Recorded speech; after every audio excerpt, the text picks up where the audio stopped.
Hey guys, sorry there was no new video these past couple days, but I had CQ Saturday night, so I've pretty much been doing soldier stuff all weekend. God, I'm so fucking tired. But anyway, yeah. Story of Burnt Njal, Chapter 8. Mord claims his goods from Hrut. Hrut came home and knit his brows when he heard his wife was gone, but yet kept his feelings well in hand, and stayed at home all that half year, and spoke to no one on the matter. Next summer he rode to the Thing with his brother Household, and they had a great fellowing. But when he came to the Thing, he asked whether Fiddle Mord were at the Thing, and they told him he was. And all thought they would come to words at once about their matter, but it was not so. At last, one day when the brothers and others who were at the Thing went to the Hill of Laws, Mord took witness and declared that he had a money suit against Hrut for his daughter's dower, and reckoned the amount at 90 hundreds in goods, calling on Hrut at the same time to pay and hand it over to him, and asking for a fine of 3 marks. He laid the suit in the quarter court, into which it would come by law, and gave lawful notice, so that all who stood on the Hill of Laws might hear.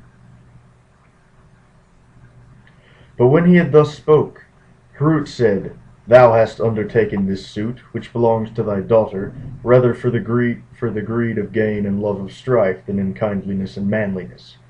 But I shall have something to say against it, for the goods which belong to me are not yet in thy bands.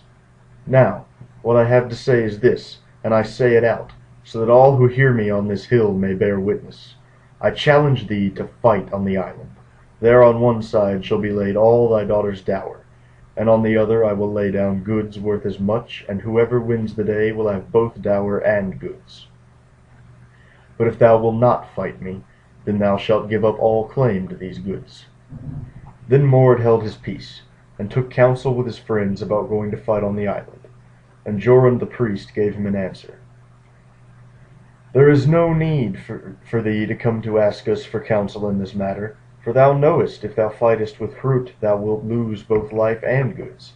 He has a good cause, and is besides mighty in himself, and one of the boldest of men." Then Mord spoke out, that he would not fight with Hrut, and there arose a great shout and hooting on the hill, and Mord got the greatest shame by his suit.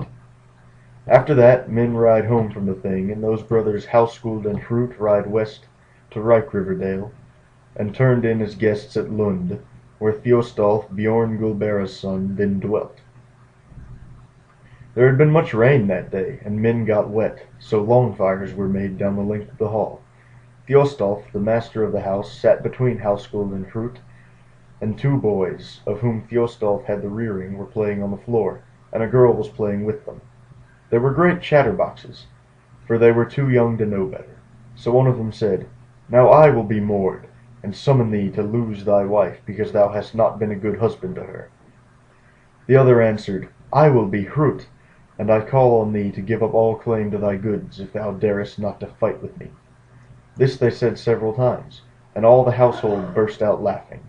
Then Household got wroth, and struck the boy who called himself Mord with a switch, and the blow fell on his face and grazed the skin. "Get out with thee," said Household to the boy, "and make no game of us." But Hrut said, "Come hither to me," and the boy did so. Then Hrut drew a ring from his finger and gave it to him, and said, "Go away, and try no man's temper henceforth." Then the boy went away, saying, "Thy manliness I will bear in mind all my life."